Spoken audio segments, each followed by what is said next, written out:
Hi, I'm Susie, and I'm going to talk a little bit about Nicholas Pope, the sculptor who's a contemporary sculptor born in 1949, and the work that he's got in the Portraits of a Marriage exhibition at the Holborn.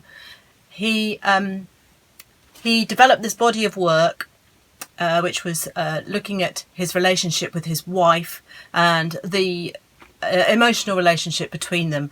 He uses all sorts of different materials: glass, metal, wood, textiles, all sorts of different things, and works on very different scales, from quite small pieces to large scale pieces. A lot of the pieces in this exhibition are about two pieces working together, or more than two pieces, kind of, and the relationship between them, the spaces between them, the shapes, how the shapes work together.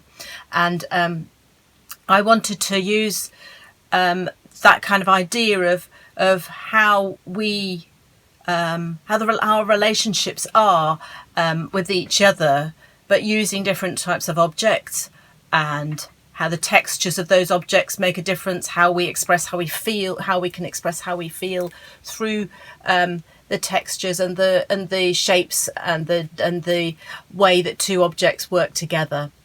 So let's have a play. In our recycling boxes, we might have a whole range of different bottles and containers.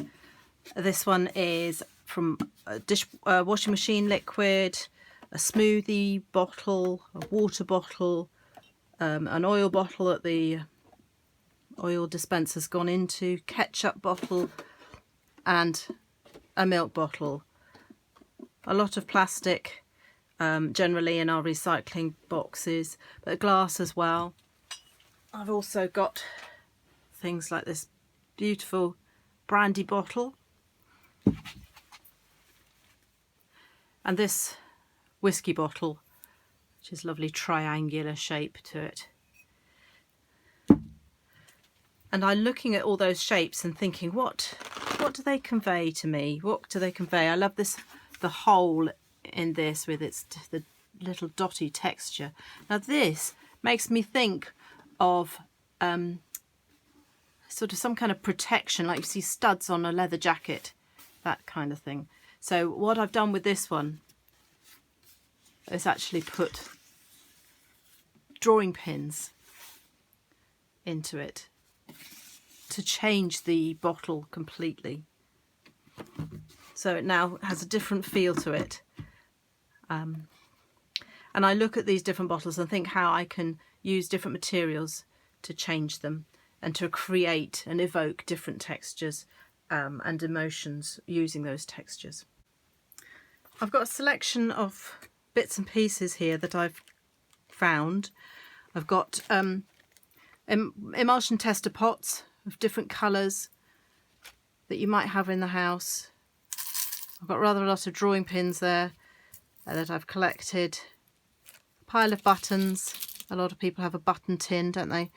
Foil. You might have silver foil. This has got copper on one side and silver on the other. Foil is a good noise and it scrunches nicely. It's got that lovely reflective quality. Barbecue skewers, the wooden ones. They can evoke quite spiky kind of textures. I've got these lovely gold and silver strips of card. Different fabrics. These are like felt fabrics of different colours, little bells, and a lovely ball of string, and a bag of elastic bands. And I'm going to see what I can do with my different containers. There's things like wool you could use, or all sorts of things really, that anything that you've got around the house, bits of old J cloth and natural materials as well. Here I've got a bottle which is a lovely shape with this beautiful kind of waist to it. It's an old whiskey bottle, a ball of string, and I've just threaded the string inside, and I kind of was thinking about the different phrases we use for to express how we're feeling, and I was thinking about when you're feeling anxious and you've got knots, you feel like you're all tied up inside, was the thoughts behind this particular bottle.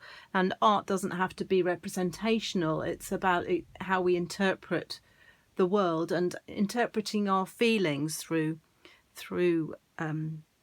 texture and pieces like this. That's what led me to that piece. You could do things like if you feel like you've got butterflies because you're excited about something or slightly anxious, you could even cut out little paper butterflies and post them inside a bottle. I've got pieces like this with wool tied all the way round and stuck on the outside. That's kind of soft, but kind of meandering around, not quite sure which direction it's going in. Soft and fluffy, so not threatening at all, that one. This one again, it's a bottle with flaps of fabric that were already cut out. I had this piece that was already cut out and just stuck it over the bottle, and it's almost like it's kind of hiding something that's underneath. It's soft but hiding a harder interior. I quite like this piece, where it's like the two sides of the same bottle treated differently.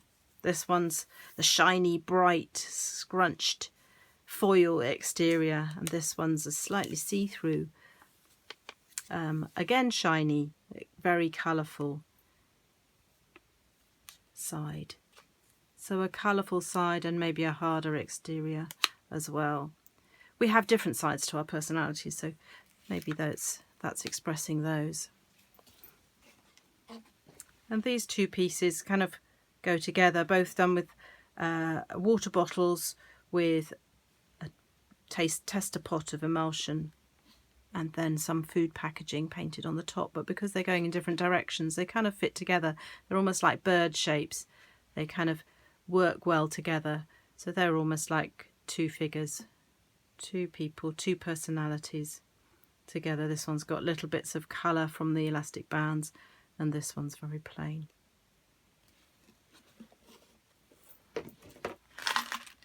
This one here has a noise because it's got buttons inside, the colourful interior,